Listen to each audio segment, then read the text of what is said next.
अस्सलाम वालेकुम मतीउल्लाह जान MJ TV। आज रियासत और दरख्वास्त गुजार दोनों ही चीफ जस्टिस सरफराज डोगर का साथ छोड़ गए। जस्टिस तारिक महमूद जहांगीरी को काम करने से रोकने का जो हुक्म chief justice Islamabad high court justice Sarfaraz Dogar और जस्टिस आजम खान ने दिया था, उस हुक्म को आज सुप्रीम कोर्ट के आईनी बेंच ने काला दम करार दे दिया है। दिलचस्प बात यह है कि दरख्वास्त गुजार भी आज सुप्रीम कोर्ट से भाग गए और उन्होंने कहा कि मैंने जो इस्तदा की थी उसके मुताबिक अगर जस्टिस तारिक महमूद जहांगीरी को इस्लामाबाद हाई कोर्ट ने रोका है तो वो भी गलत था।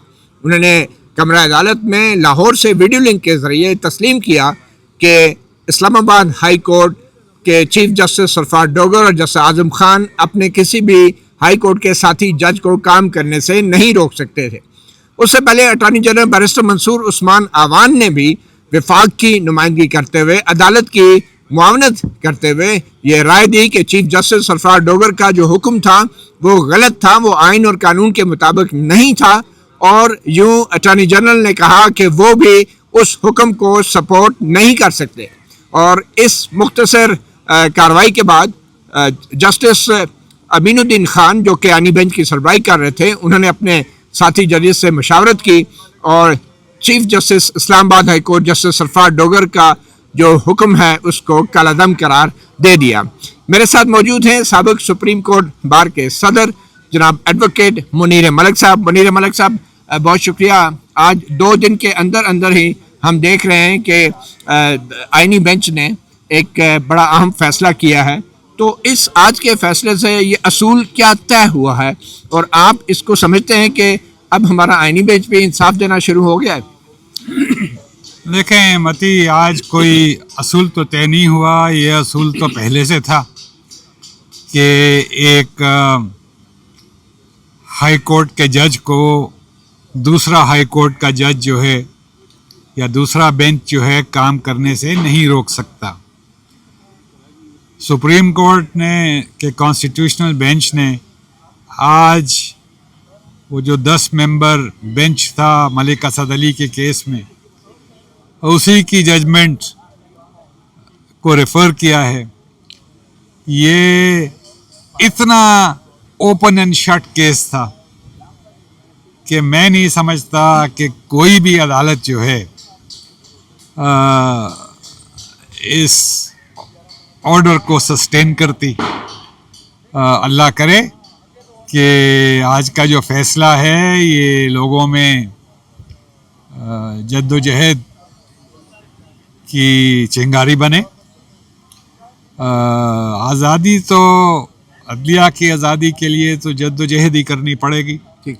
अच्छा, आखिर में भी जस्टिस अमीनुद्दीन खान ने कुछ जुमला ऐड करवाया हुक्मनामे में, वो आखिर में क्या प्रोसीडिंग हुई? वो ये था कि जो ऑब्जेक्शंस वगैरह हैं, ये ऑर्डर तो सेटिसाइड हुआ है, वो वहाँ इस्लामाबाद हाई कोर्ट में शुनीद होगी ऑब्जेक्शंस की। वहाँ हम अपने सारे ऑब्जेक्शंस लेंगे, बायस के लेंगे, रिक्यूजल के लेंगे, मैलेफिडेस के लेंगे, ऑल्टरनेटिव रेमेडी के लेंगे, लैक ऑफ जुरिस्डिक्शन के लेंगे। तो वो इस ऑर्डर में क्या किस जाविये से ये चीज़ लिखवाई कि वो ऑफिस ऑब्जेक्शंस जो हैं पहले उस पे बहस होगी। अगर वो ऑफिस ऑब्जेक्शंस ओवरकम होते हैं और सबसे पहले मेंटेनेबिलिटी पे बहस होगी, फिर केस की शुनीद होगी। तो अब यानी कि सुप्रीम कोर्ट के हुक्म के मुताबिक चीफ जस्टिस सरफराज डोगर और जस्टिस आजम खान पे ये लाजम है कि वो पहले मेंटेनेबिलिटी और एतराज़ात के हवाले से एक जजमेंट दें, जो भी ऑफिस ऑब्जेक्शंस हैं, जो भी ऑफिस ऑब्जेक्शंस हैं। अच्छा, अब ये बताएं कि इस फैसले के बाद आपको क्या लगता है कि चीफ जस्टिस सरफराज डोगर ने एक इतनी बुनियादी गलती क्यों की? क्या कोई आपकी राय में कोई जल्दबाजी थी या कानून का इल्म नहीं था? इतनी बेसिक चीज़ थी कि वो अपने साथी जज के खिलाफ ऑर्डर जारी कर रहे थे, और आप समझते हैं कि ये चीफ जस्टिस सरफराज डोगर ने एक मिसकंडक्ट किया है?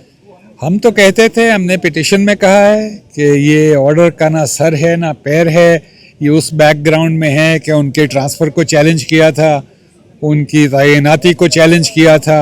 इसमें तो मैलेफिडेस जो हैं they are reeking through the order. ये हमारा पिटिशन में भी स्टैंड था और मैंने अपनी बहस में भी ये कहा था, आज भी हम ये मेंटेन करते हैं।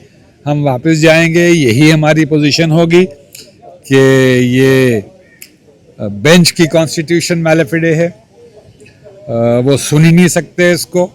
वो तो आज भी ICA पेंडिंग है जिसमें उनकी अपनी तयनाती जो है वो सब जुडिस है, तो वो तो कोई भी अगर सेंस ऑफ जुडिशियल प्रोप्राइटी हो तो उन्हें इस केस में नहीं बैठना चाहिए। तो attorney general barrister Mansoor Usman Awan के मौक़िफ़ को आप कैसे देखते हैं?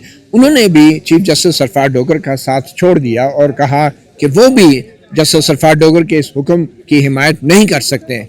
तो आपके ख्याल में अटॉर्नी जनरल की तरफ से ये मौक़िफ़ जो आया है, क्या ये कोई हुकूमत की तरफ से पोजीशन ली गई है या और कोई रास्ता ही नहीं था? नहीं, attorney general is a very gracious man, मैं उनको ज़ाती तौर पे जानता हूँ। वो इस तरह के परवर्स ऑर्डर को डिफेंड ही नहीं कर सकते थे। देखो ना, इस तरह के ऑर्डर को डिफेंड करना तो अपनी इज्जत से यार हाथ धो बैठना। ठीक। और He took the right stand. और जो दरख्वास्त गुजार ने अपनी दरख्वास्त में तो लिखा था कि जस्टिस तारिक महमूद जहांगीरी को काम से रोका जाए, मगर आज दरख्वास्त गुजार भी पीछे हट गए, बल्कि उन्होंने ये भी इंकशाफ किया कि जब ये ऑर्डर पास किया गया था तो वो तो कमरा अदालत में ही मौजूद नहीं थे। मती एक हमारा 11 पिटीशन देखते हैं, हम तो ये कहते हैं कि ये प्रॉक्सी पिटीशन है, इसके पीछे कोई और है, तो उन्होंने कहा होगा स्टे भी मांगे। अच्छा, और फिर दे भी दिया। दे भी दिया। अच्छा, आखिर में ये बताएं, जुडिशल काउंसिल का जो 18 तारीख को इजलास हो रहा है और इस्लामाबाद हाई कोर्ट में अगली तारीख 21 है, तो आप समझते हैं कि 18 तारीख को जुडिशल काउंसिल का जो इजलास है उसमें ये मामला टेकअप हो सकता है? कोई नोटिस मिले हैं आपके क्लाइंट को? नहीं, अभी जहाँ तक मुझे इल्म है कोई नोटिस इशू नहीं हुआ। ये तो जो उसका प्रोसीजर है सुप्रीम जुडिशल काउंसिल का, उसमें पहले एक मेंबर को रेफ़र होती है कंप्लेंट, जैसे मैंने आपसे जिक्र किया था, वो देखता है कि क्या स्क्रूटनी के लिए भेजी जाती है, उसके बाद पूरी काउंसिल उस पर अपना माइंड अप्लाई करती है कि क्या इसमें नोटिस इशू होना चाहिए या नहीं होना चाहिए, तो वो तो हनूज दिल्ली दूरस्त। सिंध हाई कोर्ट में जो रिट दायर की गई है कराची यूनिवर्सिटी की तरफ से डिग्री मनसूख किए जाने पर, उस रिट पे भी कोई एतराज़ात लगा दिए गए हैं? नहीं, आज वो रिट लगी थी, उसमें नोटिस हुआ है 3 तारीख का। 3 अक्टूबर का नोटिस हो गया। अक्टूबर का। और एक जो सिंध हाई कोर्ट में जस्टिस के आगा का फैसला था उसको भी सुप्रीम कोर्ट में चैलेंज किया गया। मुझे फैसल सिद्दीकी कराची बार की तरफ से फैसल सिद्दीकी साहब जो उसमें अपेयर हुए थे, वो बता रहे थे कि वो उसको चैलेंज कर रहे हैं CPLA में।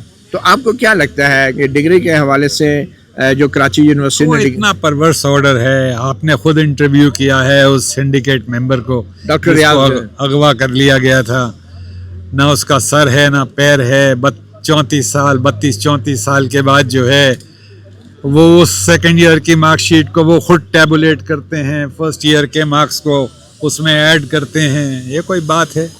तो आपको अफसोस होता है कि कराची यूनिवर्सिटी जैसा एक इतना बड़ा इदारा, तारीखी इदारा, वहाँ पे सिंडिकेट के अफसोस इस बात का होता है कि एस्टैब्लिशमेंट ने जो है वो इदारे जो यूनिवर्सिटीज़ को कहा जाता है कि they are the institutions for the search of the truth, for inquiry, for investigation, उन इदारों को भी तबाह कर दिया है, उनकी इंडिपेंडेंस को भी ख़त्म कर दिया है। यहाँ freedom of thought, freedom of speech, अब तो क्या वो इंस्टीट्यूशंस जिसमें सोच पैदा होती है उन्हीं को तबाह करती है। तो फिर आपकी बार्स किधर हैं? सुप्रीम कोर्ट बार आप जो छोड़ कर गए थे वो यही बार थी या कोई और थी? अब मुझे उम्मीद है कि रैंक एंड फाइल जो है वो इस बात का एहसास करेगी कि वक्त आ गया है कि बार को सही सिमत पे डाला जाए, और मेरे ख्याल से इस इलेक्शन में रियासत अली आज़ाद की तरह के उम्मीदवारों को बार काउंसिल में इलेक्ट करें, ताकि पाकिस्तान बार काउंसिल जो एपेक्स बॉडी है वहाँ पे सही आवाज़ आए। आपने देखा है पिछले 5 साल में पाकिस्तान बार काउंसिल का क्या हाल रहा है। मैं तो रियासत आज़ाद जैसे कैंडिडेट्स का ख्वाह हूँ कि इस तरह के लोग कामयाब हों। लेकिन वज़ीर कानून आज़म नज़ीर तारड़ और attorney general barrister Mansoor Usman Awan का जो ओवरऑल एक किरदार है उसके बारे में आप क्या कहेंगे? मैं रियासत आज़ाद के किरदार पे आप मुझसे पूछ सकते हैं, किसी और के किरदार पे मैं। ये वाहिद रियासत है जिनके किरदार की आप तारीफ कर रहे हैं। बहुत शुक्रिया एडवोकेट منیر ملک کو آپ نے سنا. ایک بار پھر بتاتے چلیں سپریم کورٹ نے جسٹس طارق محمود جہانگیری کو عدالتی کام کرنے سے روکنے سے متعلق چیف جسٹس سرفراز ڈوگر اور جسٹس اعظم خان کا حکم معطل کر دیا. حیرانی اس بات کی ہے کہ دو ججز کو بٹھایا اس لیے جاتا ہے کہ اگر ایک جج تھوڑا آگے پیچھے ہو یا اس کو سمجھ نہ آ رہی ہو تو دوسرا جج جو ہے وہ اس کو کریکٹ کرتا ہے, وہ اپنا انڈیپینڈنٹ اپلیکیشن آف مائنڈ کرتا ہے. افسوس اس بات کا ہے کہ چیف جسٹس سرفراز ڈوگر کے اوپر تعصب کا الزام اپنی جگہ, مگر جسٹس اعظم خان جو کہ ایک ایڈیشنل جج ہیں, ایک کچے جج ہیں, انہوں نے بھی پکا ہونا ہے, انہوں نے بھی بظاہر انڈیپینڈنٹ اپلیکیشن آف مائنڈ نہیں کیا. اور یہ یقیناً انتہائی شرمندگی کی بات ہے چیف جسٹس اسلام آباد ہائی کورٹ کے لیے اور جسٹس اعظم خان کے لیے کہ ایک بہت ہی بیسک بات جس کو اٹارنی جنرل نے بھی سپورٹ نہیں کیا اور جس کو درخواست گزار بھی بھاگ گیا اور اس نے بھی سپورٹ نہیں کیا. مطیع اللہ جان, MJ TV سے اتنا ہی, اجازت دیجیے, اللہ حافظ.